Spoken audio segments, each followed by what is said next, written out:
বিসমিল্লাহির রহমানির রহিম। সম্মানিত ভিউয়ার্স, আসসালামু আলাইকুম। ইনশাআল্লাহ আজ আমি আলোচনা করব মাওলানা আব্দুল হামিদ খান ভাসানীর সংক্ষিপ্ত জীবনী সম্পর্কে। স্বাধীন বাংলাদেশের স্বপ্নদ্রষ্টা মজলুম জননেতা মাওলানা আব্দুল হামিদ খান ভাসানী, যিনি বিংশ শতাব্দীর ব্রিটিশ ভারতের অন্যতম তৃণমূল রাজনীতিবিদ ও গণ আন্দোলনের নায়ক ছিলেন এবং তিনি জীবদ্দশায় 1947 সালে সৃষ্ট পাকিস্তান ও 1971 সালে প্রতিষ্ঠিত বাংলাদেশের রাজনীতিতে বিশেষ গুরুত্বপূর্ণ ভূমিকা পালন করেছেন। তিনি 6 দশক ধরে সাম্রাজ্যবাদ, ঔপনিবেশিকতা ও সমান্তবাদের অন্যায় অবিচারের বিরুদ্ধে সংগ্রাম করে বাংলাদেশের মানুষের মন জয় করেছিলেন। স্বাধীন বাংলাদেশের অভ্যুদয়ের বহু ঘটনার কেন্দ্রেই ছিলেন মাওলানা ভাসানী। তাকে চ্যাগামিয়া, লাল মাওলানা ও মাওলানা ভাসানী নামেও ডাকা হতো। বাংলাদেশের মানুষের কাছে তিনি মজলুম জননেতা হিসাবে সমধিক পরিচিত।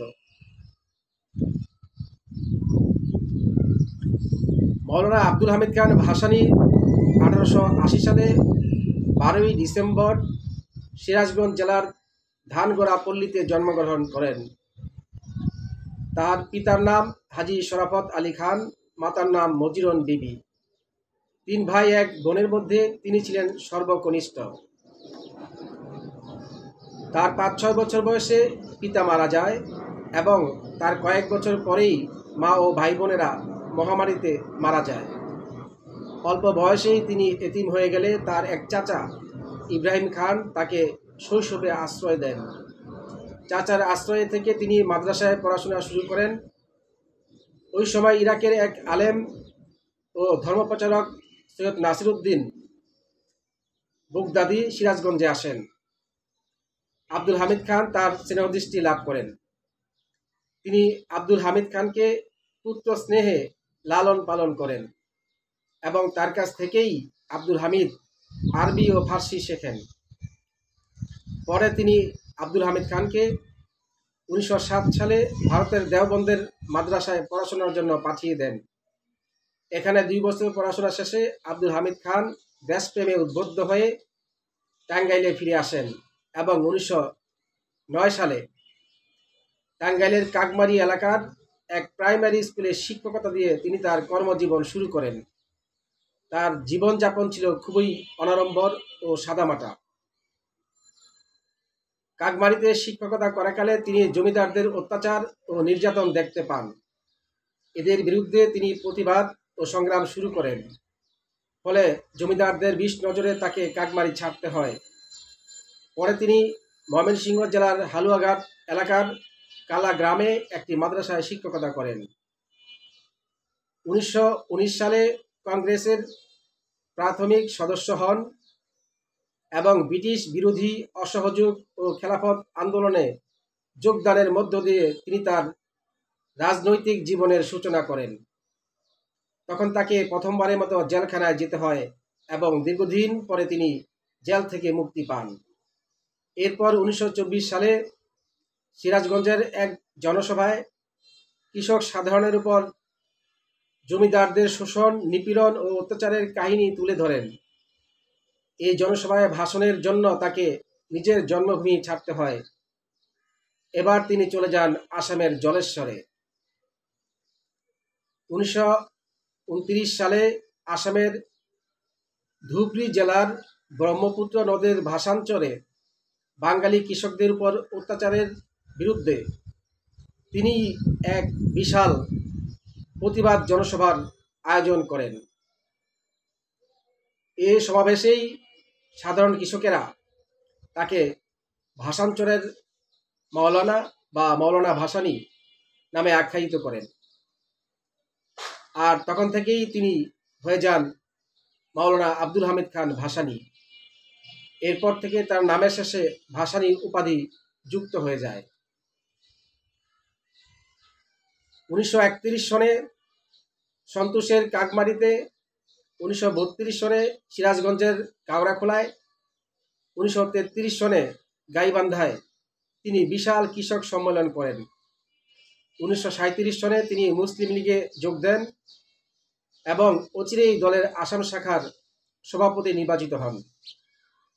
এই ভৌগোলিক বাধ্যবাধকতার ব্যাপারে আসামের মুখ্যমন্ত্রী স্যার মোহাম্মদ সাদুল্লাহর সাথে তার সংঘর্ষ বাধে। 1947 সালে ভারত বিভাগের সময় তিনি আসামের গোয়ালপাড়া জেলায় এই প্রথার বিরুদ্ধে আন্দোলনে নেতৃত্ব দিচ্ছিলেন। তখন আসাম সরকার তাকে গ্রেপ্তার করে এবং 1947 সালের শেষের দিকে আসাম ছেড়ে যাওয়ার শর্তে তাকে মুক্তি দেওয়া হয়। এরপর তিনি টাঙ্গাইলের সন্তোষে ফিরে আসেন। 1910 থেকে 1947 সাল পর্যন্ত তার রাজনৈতিক কর্মকাণ্ড কেন্দ্রীভূত ছিল মূলত বাংলা ও আসামের কৃষকদের অধিকার আদায়ের সংগ্রামের মধ্যে। 1948 সালে তিনি বঙ্গীয় মুসলিম লীগের মনোনীত প্রার্থী হিসেবে বিনা প্রতিদ্বন্দ্বিতায় পূর্ববঙ্গ ব্যবস্থাপক সভার সদস্য নির্বাচিত হন। 1952 সালের 30 জানুয়ারি সন্ধ্যা 6টায় ঢাকা জেলা বার লাইব্রেরিতে মওলানা ভাসানীর সভাপতিত্বে সর্বদলীয় রাষ্ট্রভাষা সংগ্রাম পরিষদ গঠিত হয় এবং 1952 সালের 21 ফেব্রুয়ারি ঢাকায় রাষ্ট্রভাষা আন্দোলনে পুলিশের গুলিতে কয়েকজন ছাত্র নিহত হয়। এতে মওলানা ভাসানী তীব্র প্রতিবাদ করায় 23 ফেব্রুয়ারি তাকে তার গ্রামের বাড়ি থেকে গ্রেপ্তার করে জেলে পাঠানো হয়। রাজনৈতিকভাবে এতে তিনি আরও শক্তিশালী হয়ে ওঠেন। 50 দশকের প্রথম দিকে মওলানা ভাসানী সবচেয়ে প্রতিবাদী ও শ্রদ্ধায় রাজনৈতিক ব্যক্তি হিসেবে নিজেকে প্রতিষ্ঠিত করেন। আওয়ামী মুসলিম লীগের সভাপতি হিসেবে ভাসানীর তখনকার 5টি বিরোধী দল নিয়ে যুক্তফ্রন্ট নামে একটি মৌচা বা জোট গঠন করেন। এই মৌচার বা জোটের অপরাপর নেতা ছিলেন একে ফজলুল হক, হোসেন শহীদ সরওয়ার্দী, শেখ মুজিবুর রহমান, হাজী মোহাম্মদ দানেশ। 1954 সনে মার্চ মাসে অনুষ্ঠিত নির্বাচনে যুক্তফ্রন্ট 323টি আসন নিয়ে জয়লাভ করে আর মুসলিম লীগ পায় মাত্র 7টি আসন। বারবার কারাবরণের ফলে কারাগারে কমিউনিস্টদের সাথে তার যোগাযোগ ঘটে এবং তিনি সমাজতান্ত্রিক মতবাদ সম্পর্কে আরও সচেতন হয়ে ওঠেন। কমিউনিস্টরা তাকে আদমজি জুট মিল মজদুর ইউনিয়নের এবং পূর্ব পাকিস্তান রেলওয়ে এমপ্লয়িজ লীগের সভাপতি করেন। 1954 সালে মে দিবসে তিনি ঢাকা ও নারায়ণগঞ্জে দুটি পৃথক শ্রমিক সমাবেশের সভাপতিত্ব করেন। ওই বছরে তিনি পূর্ব পাকিস্তান কৃষক সমিতির সভাপতি হন। এর কিছুদিন পর তিনি কমিউনিস্ট প্রভাবিত আন্তর্জাতিক শান্তি কমিটির পূর্ব পাকিস্তান শাখার সভাপতি হিসেবে আসীন হন এবং স্টকহোমে অনুষ্ঠিত বিশ্ব শান্তি সম্মেলনে যোগদান করেন।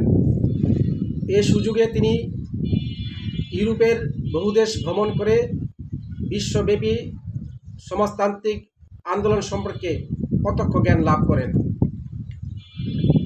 ইতিমধ্যে আওয়ামী মুসলিম লীগ ও কৃষক শ্রমিক পার্টির দ্বন্দ্বের কারণে যুক্তফ্রন্ট ভাঙ্গনের সম্মুখীন হয়। আপ্রাণ চেষ্টা করেও তিনি এই দ্বন্দ্ব মেটাতে পারেননি। 1956 সালে হোসেন শহীদ সরওয়ার্দী আওয়ামী মুসলিম লীগ কোয়ালিশন সরকার গঠন করেন। সরওয়ার্দী প্রধানমন্ত্রী হন এবং আতাউর রহমান খানকে পূর্ব বাংলার মুখ্যমন্ত্রী করা হয়। পাকিস্তানের সংবিধান প্রণয়নের ব্যাপারে সরওয়ার্দীর সাথে ভাসানীর মতবিরোধ দেখা দেয়। প্রস্তাবিত পাকিস্তান সংবিধানে সংখ্যালঘু জনগোষ্ঠীর পৃথক নির্বাচন ব্যবস্থার বিরুদ্ধে ভাসানী তীব্র প্রতিবাদ করেন। সরওয়ার্দী পৃথক নির্বাচনের পক্ষপাতী ছিলেন। ভাসানী সোহরাওয়ার্দীর মার্কিন যুক্তরাষ্ট্র ঘেঁষা বৈদেশিক নীতিরও বিরোধিতা করেন। তিনি চেয়েছিলেন চীনের সাথে ঘনিষ্ঠ সম্পর্ক গড়ে তুলতে। অতঃপর 1957 সালে মাওলানা ভাসানী কাকমারিতে আওয়ামী মুসলিম লীগের এক সম্মেলন আহ্বান করেন। ওই সম্মেলনে তিনি সোহরাওয়ার্দীর বৈদেশিক নীতির তীব্র বিরোধিতা করেন। এই মতবিরোধের কারণে দলে ভাঙ্গন আরও স্পষ্ট হয়ে ওঠে। ওই বছর ভাসানী ঢাকায় পাকিস্তানের সকল বামপন্থী দলের একটি সম্মেলন আহ্বান করেন এবং ন্যাশনাল আওয়ামী পার্টি ন্যাপ নামে একটি নতুন দল গঠন করেন। তিনি এ দলের সভাপতি হন এবং এর সেক্রেটারি জেনারেল হন পশ্চিম পাকিস্তানের মাহমুদুল হক ওসমানী। এ সময় থেকে ভাসানী প্রকাশ্যে বামপন্থী রাজনীতি অনুসরণ করতে থাকেন। 1958 সালে পাকিস্তানের সেনাপ্রধান আইয়ুব খান রাষ্ট্রীয় ক্ষমতা দখল করলে মাওলানা ভাসানীকে আটক করা হয়। 1963 সালে ভাসানী জেল থেকে মুক্তি পেয়ে চীন ভ্রমণে যান এবং 1964 সালে হাভানায় বিশ্ব শান্তি সম্মেলনে অংশগ্রহণ করেন। তিনি আইয়ুব খানের প্রস্তাবিত মৌলিক গণতন্ত্রীদের দ্বারা গঠিত নির্বাচক মণ্ডলীর কঠোর বিরোধিতা করেন এবং প্রাপ্তবয়স্কদের ভোটাধিকারের ভিত্তিতে নির্বাচনের পক্ষে আন্দোলন শুরু করেন। 1967 সালে বিশ্ব সমাজতন্ত্র সোভিয়েতপন্থী ও চীনপন্থী এই দুই শিবিরে বিভক্ত হয়ে যায়। পূর্ব পাকিস্তান ন্যাপও ভাগ হয় এবং ভাসানী চীনপন্থী দলের নেতৃত্বে থাকেন। তিনি আইয়ুব খান সরকারকে সাম্রাজ্যবাদের লেজুর হিসেবে গণ্য করেন এবং আইয়ুব খানকে ক্ষমতাচ্যুত করার জন্য আন্দোলন শুরু করেন।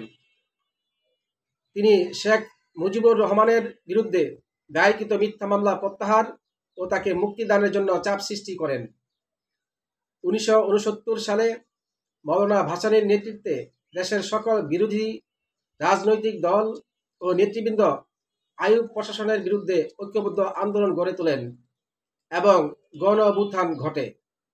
এর ফলে শেখ মুজিবুর রহমানকে আইয়ুব খান কর্তৃক ফাঁসি দেওয়ার ষড়যন্ত্রটি বানচাল হয়ে যায়। 1969-এ গণ অভ্যুত্থান না ঘটলে হয়তো শেখ মুজিবুর রহমান মুক্তি পেতেন না, হয়তো তাকে ফাঁসির কাস্টে ঝুলতে হতো। গণ আন্দোলনের মুখে আইয়ুব খানের পদত্যাগের পর 1969 সালে সেনাবাহিনী প্রধান জেনারেল ইয়াহিয়া খান ক্ষমতায় আসীন হন। রাজনৈতিক সংকট নিরসনের জন্য ইয়াহিয়া খান 1970 সালের 7 ডিসেম্বর পার্লামেন্ট নির্বাচনের আয়োজন করেন। ভাসানী নির্বাচন বয়কট করে 1970 সালের 12 নভেম্বর প্রলয়ঙ্কারী ঘূর্ণিঝড়ে দেশের দক্ষিণাঞ্চলের উপকূলীয় অঞ্চলের ক্ষতিগ্রস্ত লোকদের ত্রাণ ও পুনর্বাসনে আত্মনিয়োগ করেন। তিনিই প্রথম রাজনীতিবিদ যিনি দুর্গত এলাকায় যান এবং সপ্তাহখানেক ধরে বিভিন্ন এলাকা ঘুরে ঘুরে দেখেন। হযরত নূহ ইসলামের জামানার পর এত বড় প্রলয়কাণ্ড মানুষের ইতিহাসে আর ঘটেনি।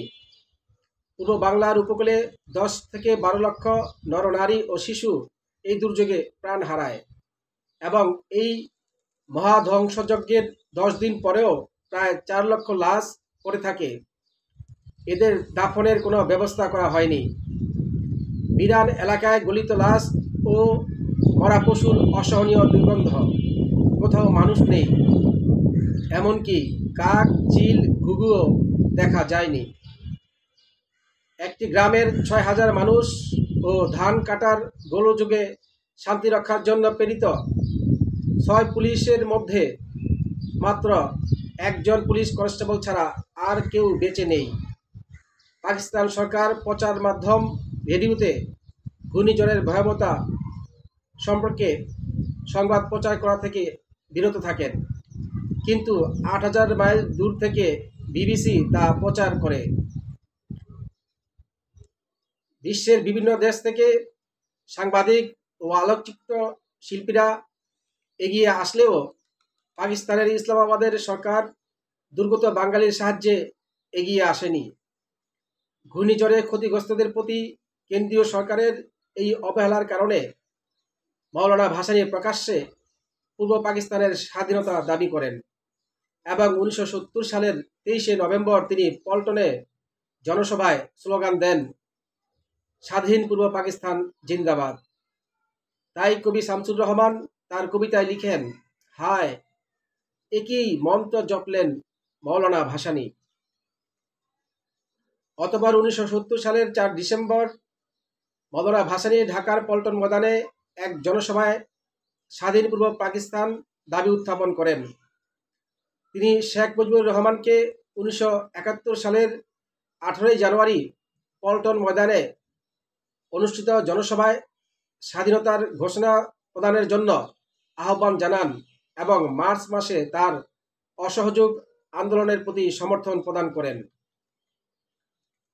বাংলাদেশের স্বাধীনতার ইতিহাসে শেখ মুজিবুর রহমানের 7 মার্চের ভাষণের পরে আরেকটি গুরুত্বপূর্ণ ভাষণ দেন মাওলানা আব্দুল হামিদ খান ভাসানী। তিনি 1971-এর 9 মার্চ পল্টনে বজ্রকণ্ঠে এই ভাষণ দেন।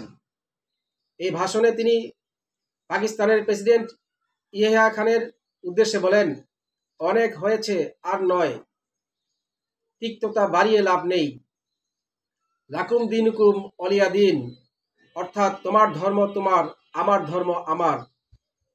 পূর্ব বাংলার স্বাধীনতা মেনে নাও। 7.5 কোটি বাঙালির মুক্তি ও স্বাধীনতার সংগ্রামকে কেউ দমিয়ে রাখতে পারবে না। জনসভায় মাওলানা ভাসানী তুমুল করতালির মধ্যে বলেন, আগামী 25শে মার্চ তারিখের মধ্যে কিছু না হলে আমি শেখ মুজিবের সাথে মিলে 1952 সালের মতো তুমুল আন্দোলন গড়ে তুলব। অচিরেই পূর্ব বাংলা স্বাধীন হবে। এই ভাষণের সাথে তিনি 14 দফা দাবিও পেশ করেন। শেখ মুজিব ও মাওলানা ভাসানী এই প্রধান দুই নেতার একই সিদ্ধান্তে চলে আসায় একটি উদাহরণ স্থাপিত হয়। অথচ মাওলানা আব্দুল হামিদ খান ভাসানীর 9 মার্চের এই ভাষণটির কথা ইতিহাসের পাতায় অনেকটাই অনুপস্থিত বলা যায়। 1971 সালের জানুয়ারি থেকে মার্চ মাস পর্যন্ত মাওলানা ভাসানী সারা দেশে জনসভা করে জনগণকে সশস্ত্র যুদ্ধের জন্য উদ্বুদ্ধ করেন। 1971 সালের 25শে মার্চ মাওলানা ভাসানী সন্তোষে তার গৃহে অবস্থান করছিলেন। তিনি পাকিস্তান হানাদার বাহিনীর দৃষ্টি এড়িয়ে টাঙ্গাইল ছেড়ে কৃষকের বেশে তার পিতৃভূমি সিরাজগঞ্জে চলে যান। 4 এপ্রিল হানাদার বাহিনী ভাসানীকে হত্যা অথবা গ্রেপ্তারের উদ্দেশ্যে সন্তোষে এসে খুঁজতে থাকে এবং জিজ্ঞেস করে, কাফের ভাসানী কোথায়? তাকে না পেয়ে তারা ভাসানীর সন্তোষের বাড়িটি পুড়িয়ে দেয়। মাওলানা ভাসানী ন্যাপ নেতা সাইফুল ইসলামকে সঙ্গে নিয়ে নৌকা যোগে ভারত সীমানা অভিমুখে রওনা হন। অবশেষে ভারতের কেন্দ্রীয় মন্ত্রী মইনুল হক চৌধুরীর সাহায্যে মাওলানা ভাসানী ও সাইফুল ইসলাম 15-16 এপ্রিল পূর্ববঙ্গ অতিক্রম করে আসামের ফুলবাড়ি নামক স্থানে উপস্থিত হন। পরে তাদের হলদিগঞ্জ বিএসএফ ক্যাম্পে আশ্রয় দেওয়া হয়। এরপর মাওলানা ভাসানী ও সাইফুল ইসলামকে প্লেনে করে কলকাতায় পাঠিয়ে দেওয়া হয় এবং পার্ক স্ট্রিটের কোহিনুর প্লেসের 5ম তলার একটি ফ্ল্যাট তাদের অবস্থানের জন্য দেওয়া হয়। বাংলাদেশের প্রধানমন্ত্রী তাজউদ্দিন আহমেদ দুবার কোহিনুর প্লেসে এসে মাওলানা ভাসানীর সাথে বৈঠকে মিলিত হন এবং পরামর্শ ও সহযোগিতা কামনা করেন। মুক্তিযুদ্ধ চলাকালীন সময়ে ভাসানী কলকাতা ছাড়াও দেরাদুন, দিল্লি ও অন্যান্য স্থানে অবস্থান করেন। ভারতে অবস্থানকালে মাওলানা ভাসানী দুবার অসুস্থ হয়ে পড়লে তাকে Delhi all India institute of medical সায়েন্সে ভর্তি করা হয়েছিল। যুদ্ধকালীন সময়ে ভারতে অবস্থানকালে তিনি মুজিবনগর সরকারের উপদেষ্টা পরিষদের সদস্য হন এবং মুক্তিযুদ্ধকে সুদৃঢ় ও মুক্তিযুদ্ধের গতি সঞ্চার করার জন্য জাতিসংঘের মহাসচিব মুসলিম বিশ্ব ও গণতান্ত্রিক সকল রাষ্ট্র ও বিশ্ববাসীর কাছে চিঠি পাঠান। তাছাড়া মওলানা ভাসানী চীনের নেতা মাও সেতুং ও চৌ এন লাই এবং যুক্তরাষ্ট্রের প্রেসিডেন্টের কাছে তার বার্তা পাঠিয়ে তাদের অবহিত করেন যে পূর্ববঙ্গে পাকিস্তান সেনাবাহিনী ব্যাপক হারে গণহত্যা চালাচ্ছে। 1971 সালে চীন ও আমেরিকা বাংলাদেশের মুক্তিযুদ্ধের বিরোধিতা ও পাকিস্তানকে সমর্থন করায় মওলানা ভাসানী তাদের কৃত অন্যায়ের প্রতিবাদ করে এসব দেশে একের পর এক বিবৃতি প্রদান করে চিঠিপত্র ও টেলিগ্রাম পাঠান। মওলানা ভাসানী সাহসিকতা ও বিচক্ষণতার সাথে এই ষড়যন্ত্রকে প্রতিহত করে স্বাধীনতা সংগ্রামকে আরও শক্তিশালী ও গতিশীল করে বিজয়ের পথে নিয়ে যান। 1971 সালের 25শে এপ্রিল মওলানা ভাসানী সোভিয়েত রাশিয়ার প্রেসিডেন্টের কাছে পাকিস্তান বাংলাদেশের জনগণের উপর যে বর্বরোচিত অত্যাচার চালাচ্ছে তার বিরুদ্ধে কার্যকর ব্যবস্থা গ্রহণের জন্য অনুরোধ করেন। 31 মে মওলানা ভাসানী এক বিবৃতিতে বলেন, বাংলাদেশের 7.5 কোটি মানুষ দখলদার বাহিনীর সঙ্গে জীবন মরণ সংগ্রামে লিপ্ত, তারা এই সংগ্রামে জয়লাভ করবেই। 7 জুন ভাসানী এক বিবৃতিতে বাংলাদেশের সব অঞ্চল আজ 10 লাখ বাঙালির রক্তস্থান এবং এই রক্তস্থানের মধ্যেই দিয়েই বাংলার স্বাধীনতা আসবে বলে উল্লেখ করেন। তবে অভিযোগ রয়েছে যে ভারতে অবস্থানকালে 1971 সালের জুন মাসের পরে মওলানা ভাসানী হঠাৎ অদৃশ্য হয়ে যান এবং তাকে নজরবন্দি বা গৃহবন্দী করা হয়। কেননা পাকিস্তানের রাজনীতিতে মওলানা ভাসানী অনেকের কাছে ভারত বিরোধী নেতা হিসেবে পরিচিতি পান। তাই ভারত সরকার মওলানা ভাসানীকে নিয়ে অস্বস্তিতে ছিলেন এবং তাকে সন্দেহের চোখে দেখতেন। এর বড় কারণ ছিল ভাসানীর চীনপন্থী রাজনীতি। এছাড়া বাংলাদেশের স্বাধীনতা সংগ্রামের নেতৃত্ব যাতে বামপন্থীদের হাতে চলে না যায় সেজন্য ভারত সরকার বেশ চিন্তিত ছিলেন। এসব কারণে ভারত সরকার মওলানাকে নিয়ে ঝুঁকি নিতে চাননি এবং ভাসানীকে প্রকাশ্যে আসতে দেননি। তার গতিবিধি ছিল নিয়ন্ত্রিত। তিনি শুধু ভারতের দায়িত্বপ্রাপ্ত অফিসারদের সাথে ঘুরতে পারতেন। রাজনীতিবিদদের অনেকের লেখায় উল্লেখ আছে, নিরাপত্তার অজুহাতে তাকে সবসময় নজরদারিতে রাখা হতো। ভারতের সেনাবাহিনীর একজন ব্রিগেডিয়ার কর্মকর্তা কিংবা একজন ম্যাজিস্ট্রেট সবসময় ভাসানীর সাথে থাকত। ভাসানী সরকারের প্রবাসী সরকারের মন্ত্রী এবং আওয়ামী লীগ নেতার বাইরে অন্য কেউ তার সাথে দেখা করতে পারতেন না। মওলানা ভাসানীর সাথে কে দেখা করবেন আর কে দেখা করবেন না তা নির্ভর করত ভারত সরকারের মর্জির উপর। এমনকি ভাসানীর একান্ত অনুগত অনুসারী হিসেবে পরিচিত হায়দার আকবর খান রনু, রাশেদ খান মেনন এবং কাজী জাফর আহমেদও তার সাথে দেখা করতে পারেনি। আর ভারত অসন্তুষ্ট হবে এই আশঙ্কায় প্রবাসী বাংলাদেশের সরকারও মওলানা ভাসানীকে এড়িয়ে চলার নীতি অবলম্বন করেন। তবে এক পর্যায়ে এসে প্রবাসী আওয়ামী লীগ সরকারকে মওলানা ভাসানীর দ্বারস্থ হতে হয়। 1971 আগস্ট মাসের মাঝামাঝি সময়ে জাতিসংঘের নিরাপত্তা পরিষদে পাকিস্তানের প্রতিনিধি আগা শাহী বাংলাদেশের মুক্তিযুদ্ধকে শুধুমাত্র আওয়ামী লীগের আন্দোলন এবং ভারত সশস্ত্র যুদ্ধের রূপ দিয়েছে বলে মন্তব্য করলে ভারত বেকায়দায় পড়ে যায়। জাতিসংঘের নিরাপত্তা পরিষদে পাকিস্তানের প্রতিনিধি এ মন্তব্যের বিপরীতে ভারতের প্রতিনিধি সমর সেন একেবারে লাজবাব হয়ে যান, কেননা তার কাছে তখনও এমন কোনো তথ্যপত্র বা প্রমাণ ছিল না যা দ্বারা বাংলাদেশের মুক্তিযুদ্ধকে সব রাজনৈতিক দল ও জনগণ সমর্থিত জনযুদ্ধ হিসেবে উপস্থাপন করা যায়। সমর সেন এ খবর দিল্লিতে পাঠালে ভারত সরকার অতি দ্রুততার সাথে অঘোষিত গৃহবন্দী মওলানা ভাসানীকে দেহরাদুন থেকে কলকাতায় নিয়ে আসে এবং 1971 সালের 8ই সেপ্টেম্বর কলকাতায় মাওলানা ভাসানীর সভাপতিত্বে বাংলাদেশের মুক্তিযুদ্ধকে সর্বদলীয় চরিত্র দেওয়ার জন্য আওয়ামী লীগ, ন্যাপ সহ 5টি রাজনৈতিক দলের নেতাদের বৈঠকে জাতীয় উপদেষ্টা কমিটি গঠিত হয়, যা সর্বদলীয় উপদেষ্টা পরিষদ নামে পরিচিতি লাভ করে। 8 সদস্য বিশিষ্ট এই পরামর্শ কমিটির সভাপতি ছিলেন মাওলানা ভাসানী, সাধারণ সম্পাদক ছিলেন তাজউদ্দিন আহমেদ এবং অন্যান্য সদস্যরা হলেন মণি সিংহ, অধ্যাপক মুজাফফর আহমেদ, মনোরঞ্জন ধর প্রমুখ।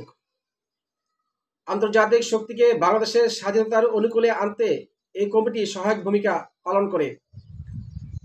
ভারতের মুখ রক্ষার এই উপদেষ্টা কমিটি গঠনের পর ভারত সরকারের কাছে মাওলানা ভাসানীর প্রয়োজন ফুরিয়ে যায় এবং তাকে পুনরায় দেহরাদুনে নিয়ে যাওয়া হয়।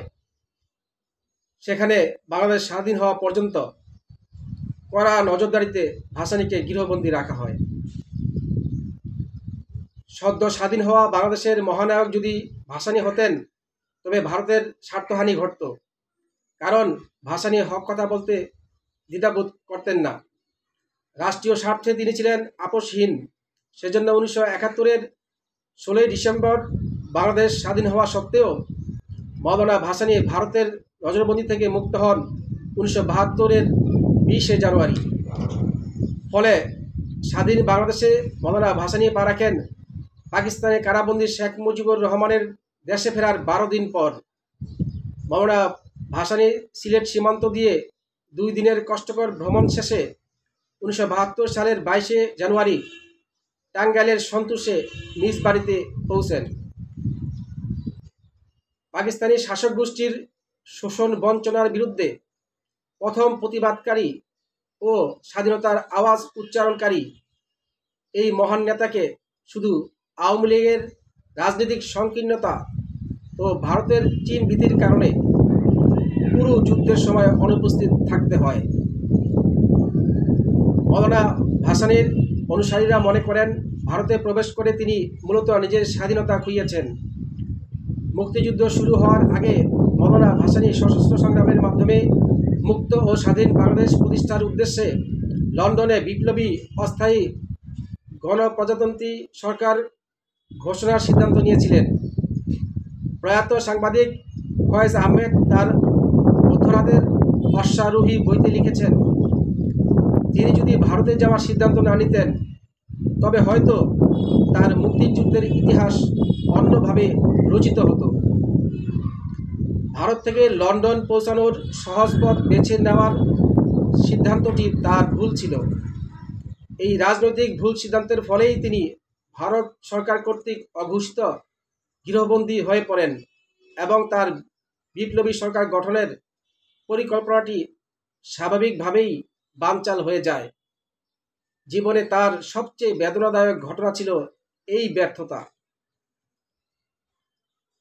ভাসানী ভারতের দেহরাদুনে আদর আপ্যায়নের মধ্যে আটক অবস্থায় আগস্ট মাসেই জানতেন যে ডিসেম্বর মাসে ভারতীয় সেনাবাহিনী বাংলাদেশে প্রবেশ করবে। ঢাকায় ফিরে তিনি সর্বপ্রথম যে দাবিটি করেন তা হল বাংলাদেশের ভূখণ্ড থেকে ভারতীয় সেনাবাহিনীর অপসারণ। তিনি বাংলাদেশ ভারত মন্ত্রী চুক্তির বিরোধিতা করলেও মুজিব সরকারের জাতীয়করণ নীতি এবং 1972-এর সংবিধানের প্রতি সমর্থন প্রকাশ করেন। 1973 সালের 15 হতে 22শে মে খাদ্যের দাবিতে ঢাকায় অনশন ধর্মঘট পালন করেন। 1974 সালের 8ই এপ্রিল হুকমতে রাব্বানিয়া সমিতি গঠন করেন। 1974-এর জুন মাসে আইন অমান্য আন্দোলন শুরু করলে টাঙ্গাইলের সন্তোষে তিনি গৃহবন্দী হন। 1976 সালের 16ই মে ফারাক্কা বাঁধ নির্মাণের প্রতিবাদে ঐতিহাসিক লং মার্চ করেন। এটি ছিল বাংলাদেশের গঙ্গার পানি ন্যায্য বন্টনের দাবিতে ভারতের বিরুদ্ধে বাংলাদেশের প্রথম জনপ্রিয় আন্দোলন। মাওলানা ভাসানী রাজনীতির পাশাপাশি সমাজ সংস্কারমূলক কর্মকাণ্ডেও জড়িত ছিলেন। জয়পুরহাট পাঁচবিবিতে মহিপুর হাজী মহসিন কলেজ প্রতিষ্ঠা করেন। পরে সেটি জাতীয়করণ করা হয়। আসামে 30টি শিক্ষা প্রতিষ্ঠান প্রতিষ্ঠা করেন। সন্তোষে কারিগরি শিক্ষা কলেজ ও শিশু কেন্দ্র প্রতিষ্ঠা করেন। কাকমারিতে মাওলানা মোহাম্মদ আলী কলেজ এবং পঞ্চবিবিতে নজরুল ইসলাম কলেজ প্রতিষ্ঠা করেন। তার 2টি গ্রন্থ প্রকাশিত হয়, দেশের সমস্যা ও সমাধান 1962 এবং মাও সেতুং এর দেশে 1963। মৌলানা ভাসানীর 3 জন স্ত্রী ও 8 জন সন্তান ছিল। স্ত্রীদের নাম আলেয়া খাতুন, আকলিমা খাতুন ও হামিদা খাতুন। প্রথম স্ত্রী আলেয়া খাতুন ছিলেন জয়পুরহাট পাঁচবিবি উপজেলার জমিদার শামসুদ্দিন আহমেদ চৌধুরীর কন্যা। তার সাথে মৌলানা ভাসানী 1925 সালে বিবাহ বন্ধনে আবদ্ধ হন। এই দম্পতির পুত্র আবু নাসের খান ভাসানীও একজন রাজনীতিবিদ ছিলেন। তিনি সাবেক রাষ্ট্রপতি হোসেন মোহাম্মদ এরশাদের আমলে 1984-85 সালে বাংলাদেশে খাদ্য প্রতিমন্ত্রী হিসেবে দায়িত্ব পালন করেছেন। 1976 সালের 17 নভেম্বর 96 বয়সে মৌলানা ভাসানী ঢাকা মেডিকেল কলেজ হাসপাতালে শেষ নিঃশ্বাস ত্যাগ করেন। তার মৃত্যুতে সরকারিভাবে 7 দিন জাতীয় শোক ঘোষণা করা হয়। সারা দেশ থেকে আগত হাজার হাজার মানুষ তার জানাজায় অংশগ্রহণ করেন। 18 নভেম্বর বিকেলে তাকে পরিপূর্ণ রাষ্ট্রীয় মর্যাদায় টাঙ্গাইল জেলার সদর উপজেলার উত্তর পশ্চিমে সন্তোষ নামক স্থানে পীর শাহজামান দিঘির পাশে সমাহিত করা হয়।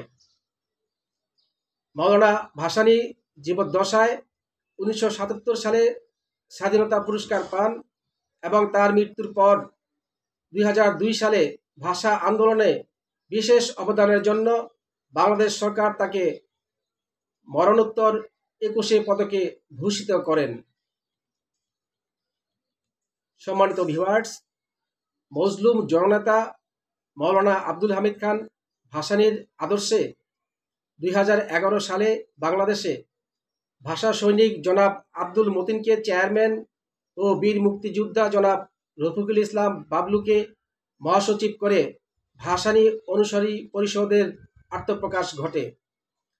জনাব আব্দুল মতিন 2014 সালের 8 অক্টোবর পৃথিবী থেকে বিদায় নেওয়ার পর গণস্বাস্থ্য কেন্দ্রের প্রতিষ্ঠাতা ও বীর মুক্তিযোদ্ধা ডাক্তার জাফরুল্লাহ নিজ ইচ্ছায় এই সংগঠনের চেয়ারম্যানের দায়িত্ব নেন এবং দীর্ঘ 12 বছর তিনি এই দায়িত্ব পালন করেন।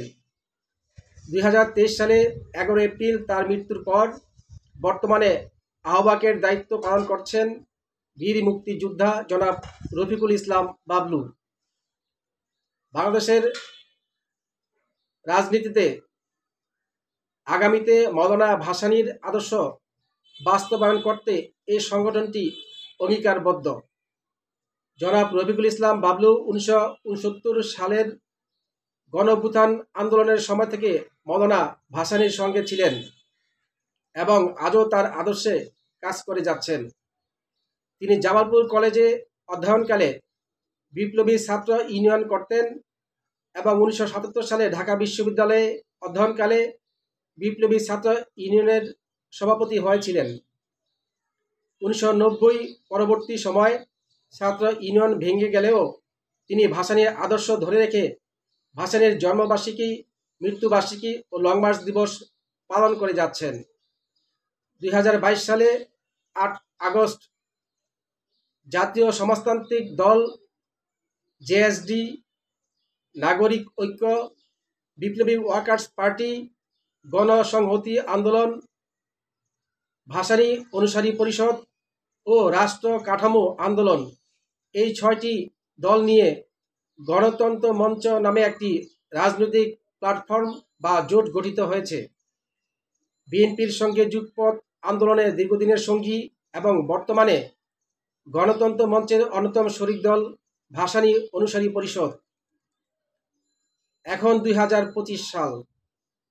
ভাসানী অনুসারী পরিষদের আহ্বায়ক বীর মুক্তিযোদ্ধা জনাব রফিকুল ইসলাম বাবলু তার দলের সিদ্ধান্ত মোতাবেক আগামী নির্বাচনে জামালপুর ৫ আসন থেকে নির্বাচন করার অভিপ্রায় ব্যক্ত করেছেন। আমরা তার সর্বাঙ্গীন মঙ্গল ও সাফল্য কামনা করি। আজ আলোচনা এখানে শেষ করছি। আপনারা সবাই ভালো থাকুন, সুস্থ থাকুন। আল্লাহ হাফেজ।